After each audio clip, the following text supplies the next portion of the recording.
Hello students.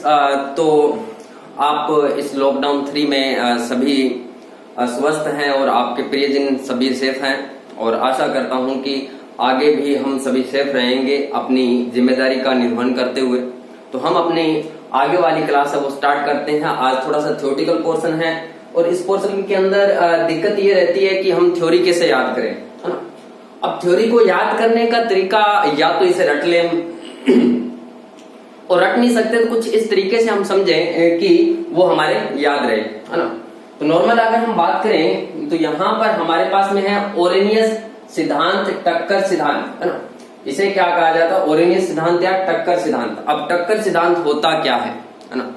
टक्कर सिद्धांत की अगर हम बात करें या ओरेनियस थ्योरी की बात करते हैं तो नॉर्मल आजकल लॉकडाउन में ऐसा हो नहीं रहा है, लेकिन एक प्रकार का ब्याह करवाना होता है। मतलब कि मारवाड़ी में अगर कहें तो ब्याह करवाना है किसी का, है ना, शादी करवानी। किस प्रकार से अगर हम शादी की अगर हम बात करते हैं तो किस प्रकार किसकी शादी करवानी है, कहाँ पर करवानी है। तो अभी तक तो हमने लड़के और लड़की की देखी थी, है ना, आज तक तो। लेकिन आज हम यहाँ पे देखेंगे कि हमारे क्रियाकारक की और क्रियाकारक से उत्पाद कैसे बन गया, है ना। तो क्रियाकारक की शादी करवानी है और किसमें, मतलब कि शादी होने के बाद में उनका विवाह संपन्न हो जाएगा और वो लुगाई को लेकर किसमें चेंज हो जाएगा? उत्पाद में चेंज हो जाएगा। करना क्या है कि देखिएगा, इसमें थ्योरी हम पढ़ते हुए चलते हैं, साथ में इसको हम बताते जाएंगे। तो यह सिद्धांत अभिक्रिया की क्रिया विधि समझाने हेतु दिया गया, जिसके अनुसार, है ना।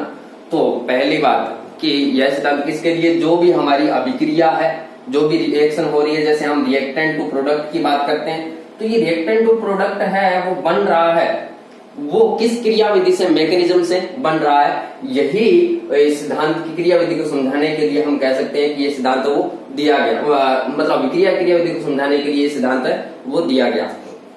नॉर्मल हम कहें कि एक विवाह को संपन्न करवाना है, एक ब्याह करवाना है। ब्याह करवाने के लिए हम क्या करेंगे? नॉर्मल की एक लड़का होगा और उसके अंदर एक लड़की होगी। अब कैसे होता है विवाह संपन्न? तो उसके लिए बहुत सारे रस्में निभाई जाती है। तो यहाँ पर भी हमें कौन कौन सी रस्म निभानी है जिससे इस क्रिया कारक का ब्याह हो जाए? तो यहाँ पर अगर हम बात करते हैं तो अभिक्रिया अभिकारक अणुओं के मध्य टक्कर का परिणाम है। अभिक्रिया, जो भी अभिक्रिया हो रही है वो अभिकारक अणुओं के मध्य टक्कर का परिणाम है। मतलब ए और बी हमारे क्रिया कारक का और ये क्या बन गए? उत्पाद में चेंज हो गए। मान लेते हैं कि हम अगर किसी की बात करते हैं तो कहीं भी कोई भी विवाह संपन्न होता है तो अलग अलग, आजकल बहुत सारे अलग अलग तरीकों से होता है ना। कोई वो दूसरे वाला होता है ना, और एक विवाह ऐसा भी होता है, एक विवाह ऐसा भी, और एक विवाह जो सभी रस्मों को निभाते हुए संपन्न होता है। तो विवाह के अंदर बहुत सारी कंडीशन होती है। एक विवाह होगा, विवाह होने के लिए सबसे पहले कि हम जा रहे हैं, मान लेते हैं कि किस प्रकार से इनकी स्टेज आती है, वो क्रिया विधि किस प्रकार से संपन्न होती है, तो ना कि टक्कर का परिणाम है। टक्कर किस प्रकार से होगी, है ना। तो एक मान लेते हैं एक लड़का जा रहा है, कि मैं जा रहा था, है ना, और इधर से कोई आ रहा था, मैं जा रहा था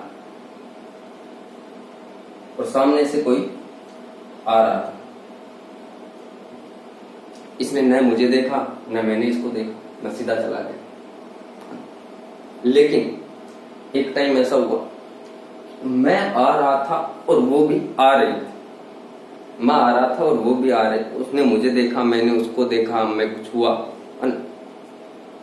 ये क्या होगा कि दोनों में कुछ ना कुछ क्रिया विधि हुई, उसका देखना, मेरा देखना, उसके बाद में जो भी हुआ, तो मतलब कि कहीं न कहीं कोई न कोई क्रिया हुई है।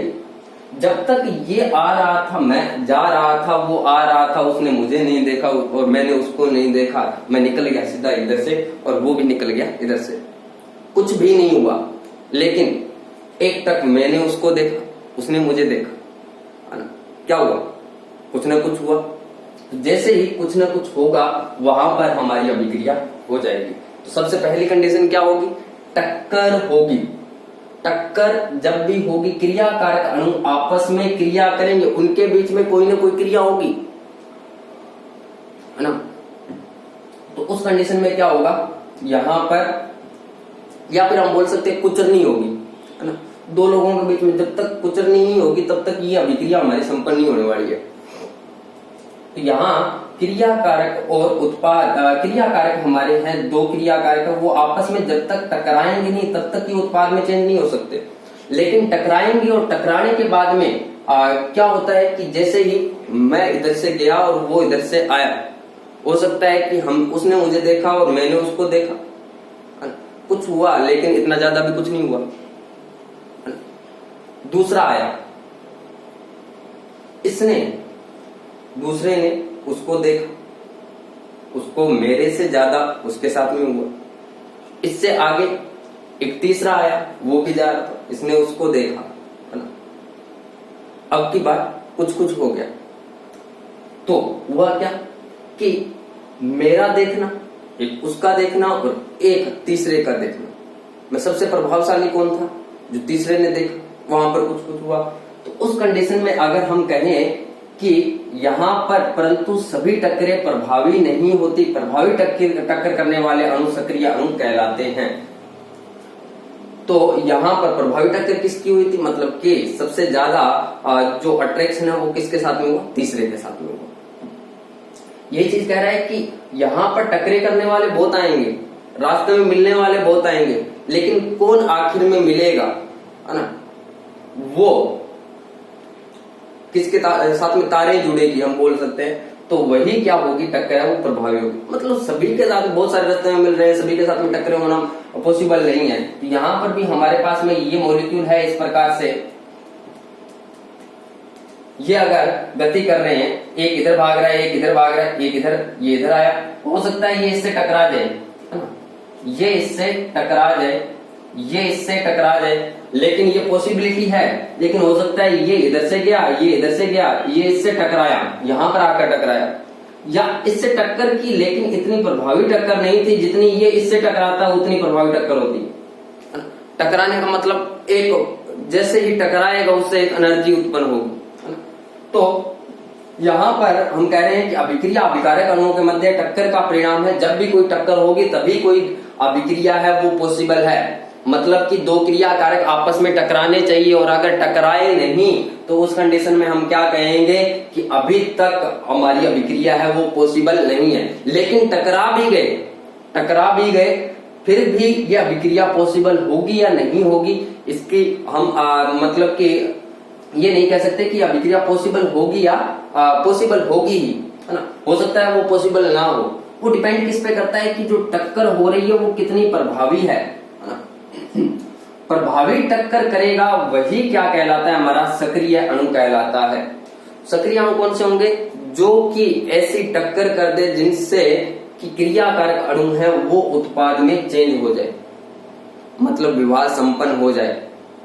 कैसे, हम कहें कि एक लड़का और एक लड़की, दोनों का रिश्ता देखने के, अब ये किसी का स्वयंवर चल रहा है ना।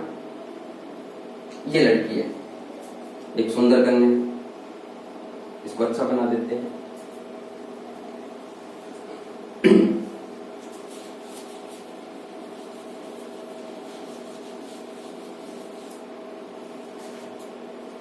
अच्छा बनाने की कोशिश करते हैं। ये स्वयंवर रचाना है इसका हमें। ये लड़की है, एक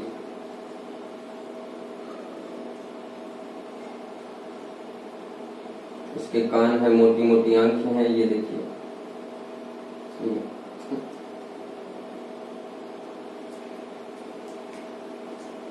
और यहां पर इसका रिश्ता देखने के लिए 3-4 लोग आ रहे हैं। एक तो ये लड़का है,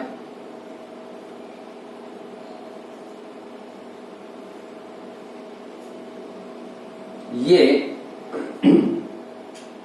एक मतलब कि कुछ भी नहीं करता, लेटर फिरता, कोई जॉब नहीं करता, इसके पास में जॉब नहीं है। लेकिन एक लड़का ऐसा है जो क्या है, फर्स्ट ग्रेड लगा हुआ है। एक लड़का ऐसा है जो डॉक्टर है।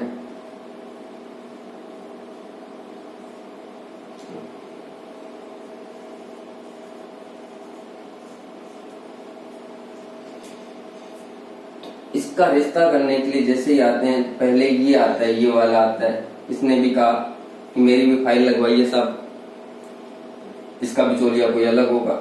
ये वाला फर्स्ट ग्रेड वाला भी यहाँ पर इससे शादी करने के लिए इच्छुक है, और ये डॉक्टर भी शादी करने के लिए इच्छुक है।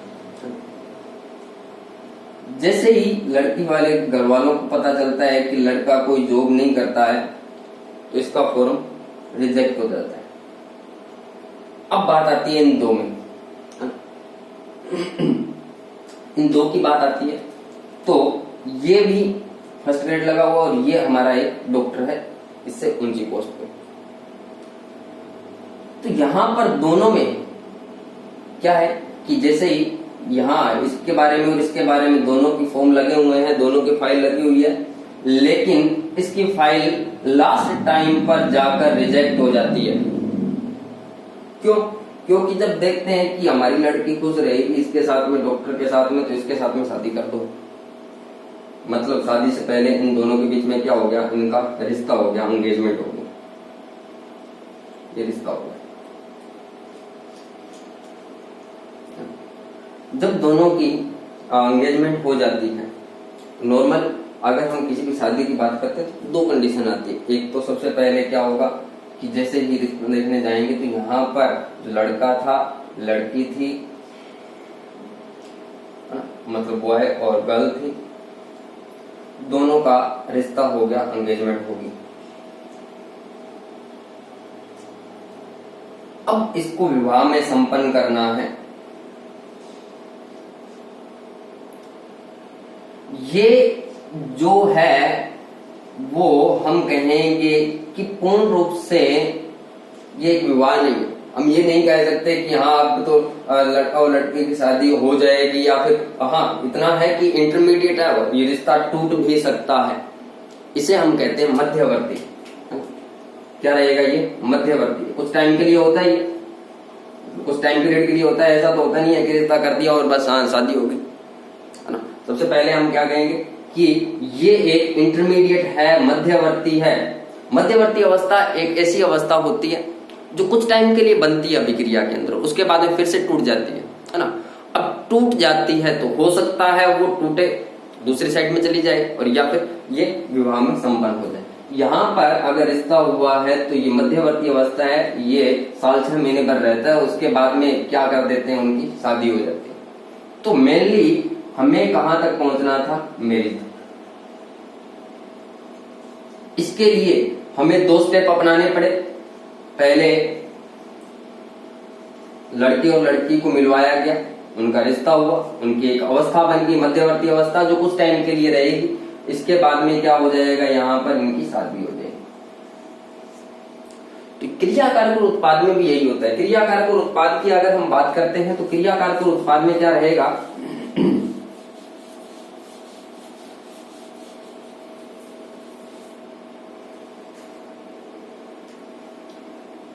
रिएक्टेंट है हमारा ये, और एक दूसरा रिएक्टेंट है R1 और ये R2। ये दोनों आपस में मिलेंगे, आपस में मिलकर एक मध्यवर्ती अवस्था बनाएंगे, जिसे संक्रमण अवस्था भी कहते हैं। और ये क्या होती है, अनस्टेबल होती है, टूट जाती है कुछ टाइम के बाद में, और किस में चेंज हो जाती है, उत्पाद में चेंज हो जाती है। हम कहते हैं R1 और R2 मिल गए। तो अभिक्रिया, इसकी अगर क्रियाविधि में समझे तो पहला पार्ट है वो क्या है, अभिक्रिया। अभिकारक अणुओं के मध्य टक्कर का परिणाम है। जब भी टक्कर होगी तभी क्रिया होगी, नहीं तो क्रिया नहीं होगी। अपरंतु सभी टक्करें प्रभावी नहीं होती है। प्रभावी टक्कर करने वाले अणु सक्रिय अणु कहलाते हैं। तो यहाँ पर हम कह रहे हैं कि अगर टक्कर हो रही है तो वो जरूरी नहीं है कि उत्पाद में बदल जाएगा, हो सकता है वो उत्पाद में ना बदले, है ना। कुछ एक अणु है जिनकी टक्कर इतनी ज्यादा तेज होती है, इतनी प्रभावी होती है कि वो उत्पाद में बदल जाते हैं, उनकी एनर्जी इतनी ज्यादा होती है कि वो उत्पाद में चेंज हो जाते हैं। तो यहाँ पर भी हमने देखा था कि रिश्ते बहुत आए थे, लेकिन हुआ क्या, एक का ही हुआ। वही है, जिसका हुआ वो क्या हुआ, सक्रिय अणु हुआ। यहाँ पर भी सक्रिय अणु कौन सा होगा, जो कि प्रभावी टक्कर करेगा, जो उत्पाद में बदलने की क्षमता रखता है वही क्या कहलाएगा, सक्रिय अणु कहलाएगा। और सक्रिय अणु टक्कर करके एक उच्च ऊर्जा वाली मध्यवर्ती अवस्था बनाते हैं, जिसे हम क्या कहते हैं, रिश्ता कहते हैं। क्या कहते हैं, रिश्ता। मतलब कि सक्रिय अणु टक्कर करके उच्च ऊर्जा वाली मध्यवर्ती अवस्था बनाते हैं, और जिसकी ऊर्जा ज्यादा होती है वो क्या होता है, अनस्टेबल होता है, स्थायी नहीं होता है, अस्थायी होता है। तो हमारा जो मॉलिक्यूल है वो क्या है, अनस्टेबल हो गया यहाँ पर, जिसे सक्रिय संकर कहते हैं, है ना। शंकर भगवान वाला शंकर नहीं। तो जहां पर मध्यवर्ती अवस्था बनेगी वो क्या कहलाएगी, सक्रिय संकर कहलाएगी। हम डायग्राम में, एनर्जी डायग्राम में देखेंगे, एनर्जी डायग्राम में इसमें पता चल जाएगा, जो टूटकर उत्पाद में बदल जाता है।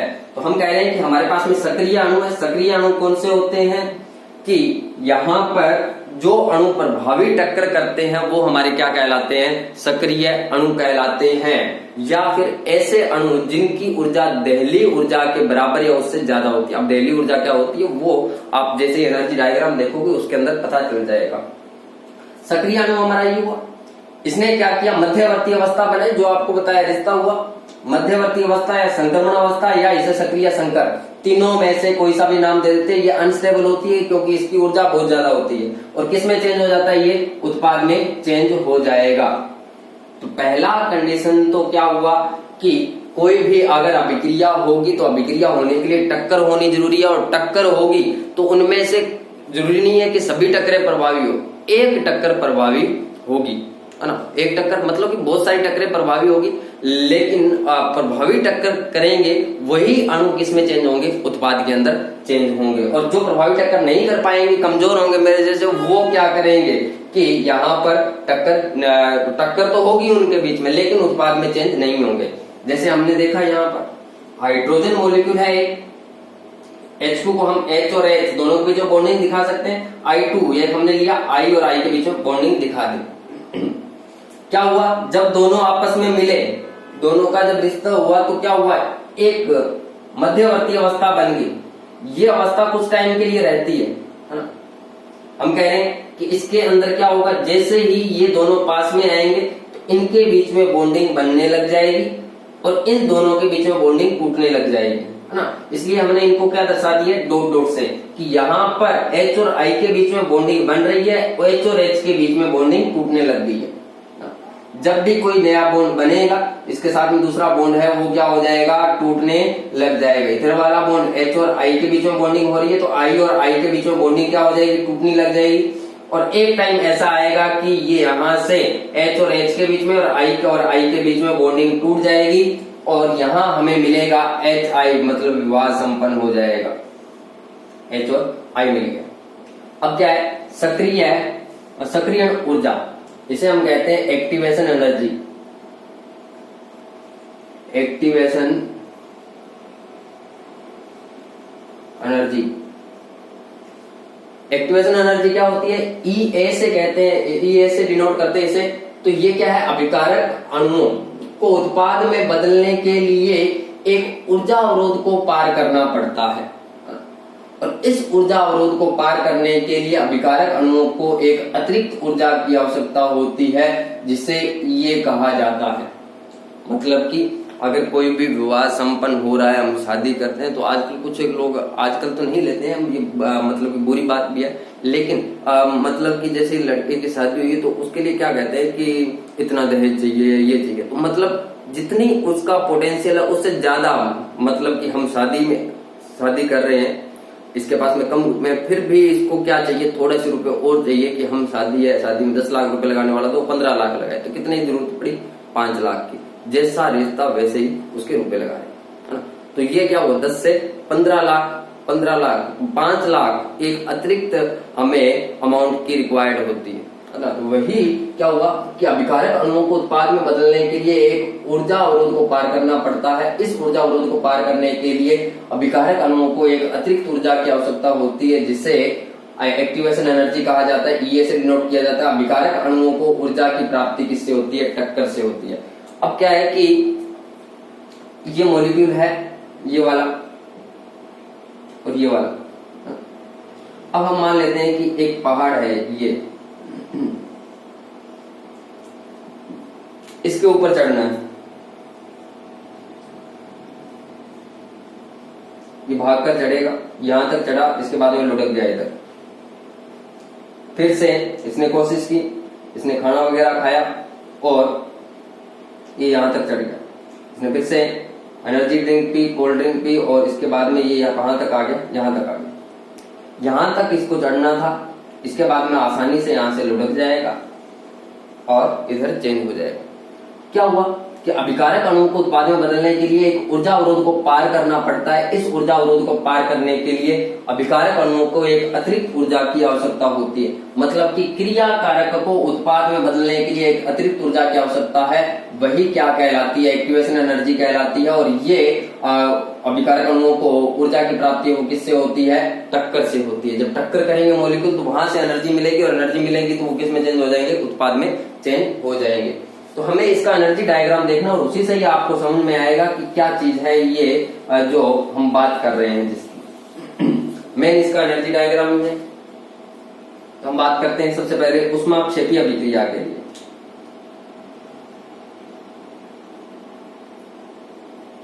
ऊष्माक्षेपी अभिक्रिया के लिए एनर्जी डायग्राम। अगर एनर्जी डायग्राम की बात करें, इसके अंदर हम एक ग्राफ बना रहे हैं। एक तो हम एनर्जी ले रहे हैं एक साइड में और यहां पर प्रोग्रेस ऑफ रिएक्शन ले रहे हैं, प्रोग्रेस ऑफ रिएक्शन, अभिक्रिया की प्रगति की बात कर रहे हैं। अगर ऊष्माक्षेपी अभिक्रिया की बात करते हैं तो ऊष्माक्षेपी अभिक्रिया कौन सी होगी? ऊष्माक्षेपी अभिक्रिया में क्या रहता है कि हमारे पास में कोई रिएक्शन दे रखी है, रिएक्टेंट दे रखा है और वो प्रोडक्ट में चेंज हो रहा है। उस दौरान ऊष्माक्षेपी अभिक्रिया कौन सी होती है? ऐसी अभिक्रिया जिनमें ऊष्मा का उत्सर्जन होता है, वो हमारी क्या कहलाती है? ऊष्माक्षेपी अभिक्रिया कहलाती है। ऊष्मा का उत्सर्जन किसके अंदर होगा? ऊष्माक्षेपी अभिक्रिया के अंदर होगा। तो हम यहाँ पर बात करें तो ऊष्माक्षेपी अभिक्रिया के लिए रिएक्टेंट की एनर्जी है वो ज्यादा होती है, किससे? प्रोडक्ट से। तो हम रिएक्टेंट को ऊपर लेते हुए चलेंगे तो इसकी एनर्जी हमने क्या मान ली? ज्यादा मान ली। और इसका एक ग्राफ बना रहे हैं। जैसे ही क्रिया होगी, इसका ग्राफ कुछ ऐसा आता है जी।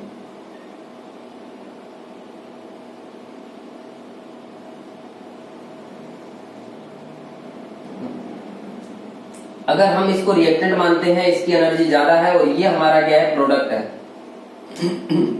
एक इसका पीक पॉइंट है, सबसे ऊपर का जो पॉइंट है वो है ये वाला, से यहां पहुंच जाना है। सबसे पहले तो यहां इसकी अगर बात करें तो ये तो एक एनर्जी का लेवल हो गया, इसे हम कहते हैं रिएक्टेंट की एनर्जी, है ना।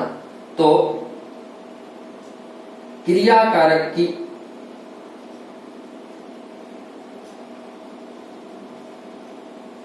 ये औसत ऊर्जा है। और यहां पर अगर हम बात करें तो ये वाला जो पॉइंट दे रखा है वो इतनी एनर्जी है, वो उत्पाद की, उत्पाद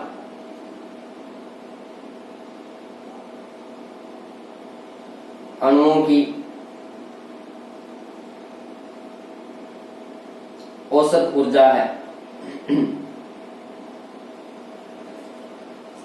अब देखिएगा, अगर क्रिया कारक को उत्पाद में चेंज होना है, यहां पर आना है, तो क्या होगा? क्रिया कारक आपस में टकराएंगे और इधर से इधर भागते हुए आएंगे। और जैसे ये भागते हुए इधर आएंगे तो इसको यहां तक पहुंचना है। कहां तक? इस पॉइंट तक। इस पॉइंट तक पहुंचने के लिए इसको एक एनर्जी की आवश्यकता होगी। यहां तक इतनी तो इनकी एनर्जी है, लेकिन इनको टकराने के बाद जैसे ही टकराएंगे तो इनको एक अतिरिक्त ऊर्जा मिल जाती है। कितनी एनर्जी मिलेगी? यहां से लेकर यहां तक, यहां से यहां तक एक एनर्जी की रिक्वायरमेंट है। अगर इसको, इस रिएक्टेंट को इतनी एनर्जी और मिल जाए तो ये कहां पहुंच जाएगा? यहां पे पहुंच जाएगा और यहां से आसानी से इधर नीचे लुढ़क जाएगा और प्रोडक्ट तक आ जाएगा, मतलब कि उत्पाद में चेंज हो जाएगा। तो ये अतिरिक्त ऊर्जा की आवश्यकता है, जितनी कहां से? रिएक्टेंट से। रिएक्टेंट को उत्पाद में, क्रिया कारक को उत्पाद में बदलने के लिए जिस अतिरिक्त ऊर्जा की आवश्यकता होती है, मतलब कि क्रिया कारक को उत्पाद में बदलने के लिए जिस अतिरिक्त ऊर्जा की आवश्यकता होती है वो हमारी क्या कहलाती है, एक्टिवेशन एनर्जी कहलाती है। इसे सक्रियण ऊर्जा कहा जाता है। ये क्या हो जाएगी, सक्रियण ऊर्जा, या इसे हम क्या कहते हैं, ये। अगर हम यहां पर देखें, इसको हम थोड़ा सा इधर बढ़ा देते हैं,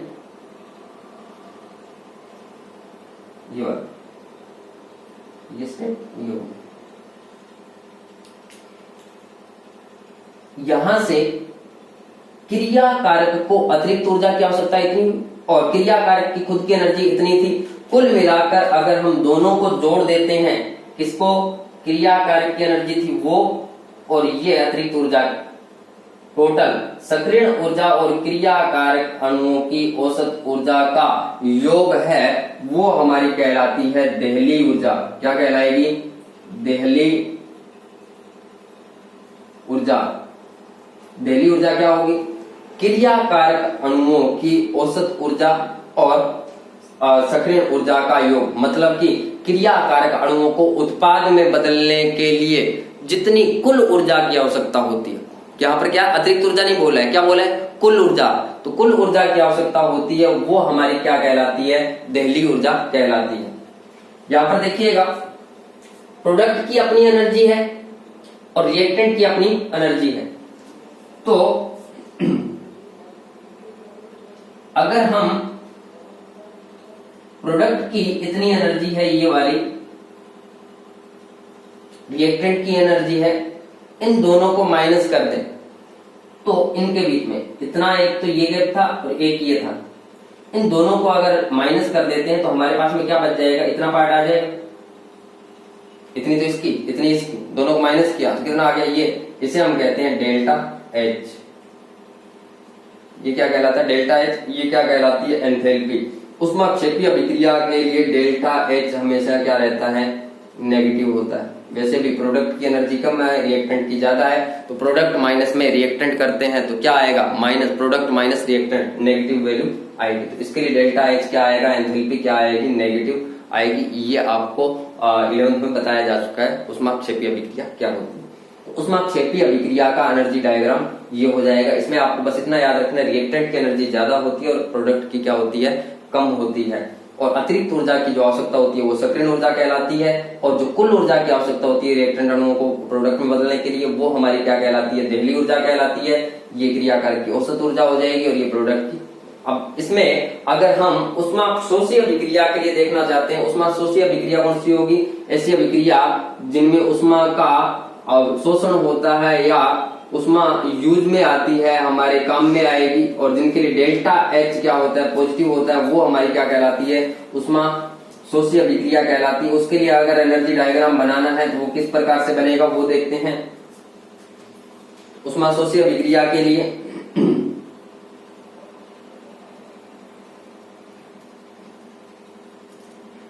ये ऊष्माशोषी अभिक्रिया, यहां पर एनर्जी डायग्राम बना रहे हैं हम। ये एनर्जी और ये प्रोग्रेस ऑफ रिएक्शन या अभिक्रिया की प्रगति।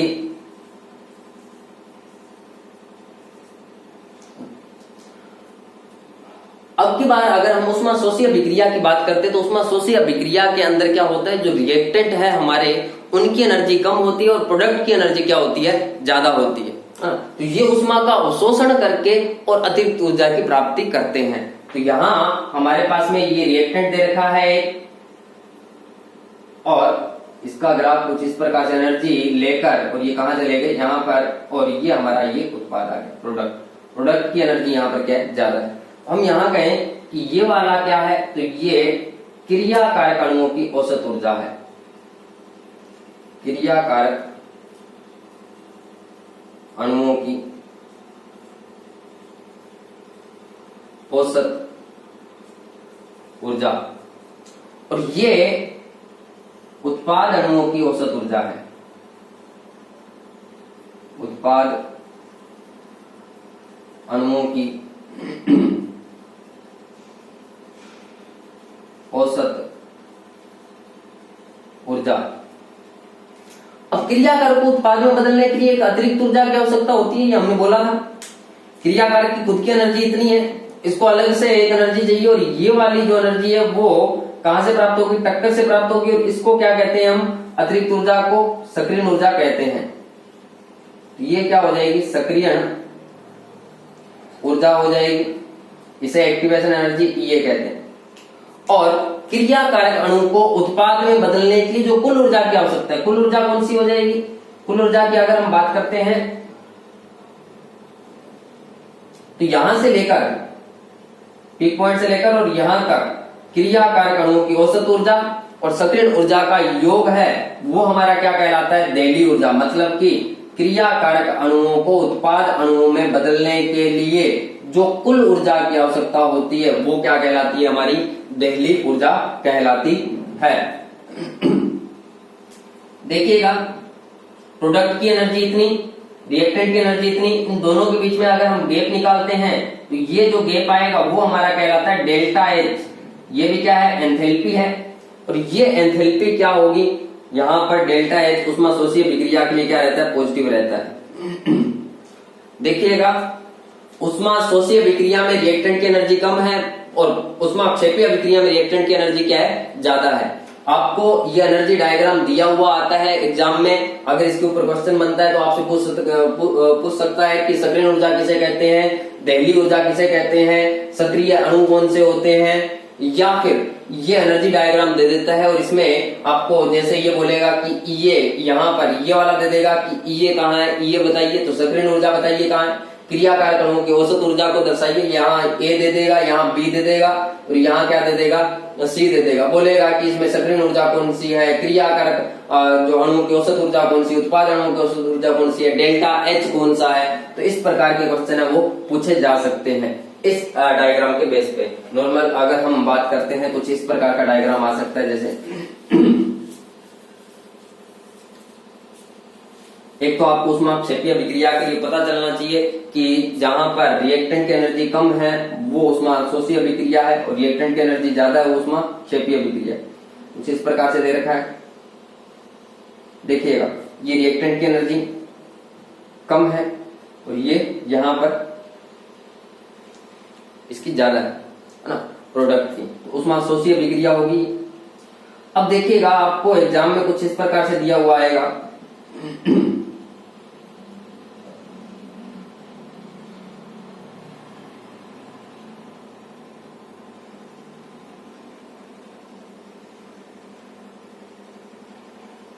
ये यहां पर दे देगा, ये बोलेगा ये ए है, ये बी है, ये हमारा सी, ये हमारा डी और ये हमारा ई। अब बोलेगा कि इसके लिए बताइए ए बी सी डी और ई बताइए। तो ए हमारा क्या हो जाएगा, देहली ऊर्जा, क्योंकि ये कुल ऊर्जा है। बी हमारा अतिरिक्त ऊर्जा है, तो ये एक्टिवेशन एनर्जी हो जाएगी। सी क्रिया कारकों की औसत ऊर्जा हो जाएगी। डी उत्पाद अणुओं की औसत ऊर्जा हो जाएगी, और ई क्या हो जाएगा, डेल्टा एच हो जाएगा, एंथैल्पी हो जाएगी। इसके बाद में एक छोटा सा क्वेश्चन और बनता है, सक्रिय अणु देख लिया है कि प्रभावी टक्कर करने वाले अणु क्या कहलाते हैं, सक्रिय अणु कहलाते हैं। एक ये होता है सक्रिय अणु के प्रभावी टक्कर कौन से करेंगे, जो यहां से यहां टकरा कर और इधर पहुंच जाए, मतलब कि जिनमें यह क्षमता हो कि यहां तक पहुंचने की हो। इतनी एनर्जी तो खुद की, इतनी एनर्जी और ली, किसमें चेंज होगी, तो हम कहें कि अगर किसी अणु के पास में इतनी एनर्जी है, कितनी, ये वाली कुल ऊर्जा, वो किसमें चेंज हो जाएगा, उत्पाद में चेंज हो सकता है ना। तो ऐसे अणु जिनके पास में देहली ऊर्जा, इसको क्या कहते हैं, देहली ऊर्जा, कुल ऊर्जा, देहली ऊर्जा के बराबर या उससे अधिक ऊर्जा होती है, वो हमारे क्या कहलाते हैं, सक्रिय अणु कहलाते हैं। और इस ऊर्जा की प्राप्ति किससे होती है, टक्करों से होती है ना। तो हम टक्कर से ये अभिक्रिया जो उत्पाद में चेंज हो जाएंगे, और यहाँ पर एक इनका एक निश्चित अभिविन्यास भी होता है, टक्कर करने वाले अणुओं का एक निश्चित अभिविन्यास भी होता है, और उसी अभिविन्यास के अकॉर्डिंग वो मॉलिक्यूल आपस में टकराते हैं। ठीक है, तो आज के लेक्चर में इतना, आगे देखेंगे, जो थोड़ा सा कंटिन्यू करेंगे इसको, और आज के लेक्चर के लिए इतना सफिशिएंट है आपके लिए। इसकी थ्योरी पढ़िएगा, और इसके बाद में कल जो हम देखेंगे उसके अंदर भी इसी को कंटिन्यू करेंगे, और इसके अंदर बहुत सारी चीजें हैं, और इस पे आपको थ्योरेटिकल क्वेश्चन ही मिलेगा तो, और उसके बाद में हमें इसके न्यूमेरिकल पोर्शन की बात करनी है, तो न्यूमेरिकल पोर्शन भी आगे हम देखेंगे।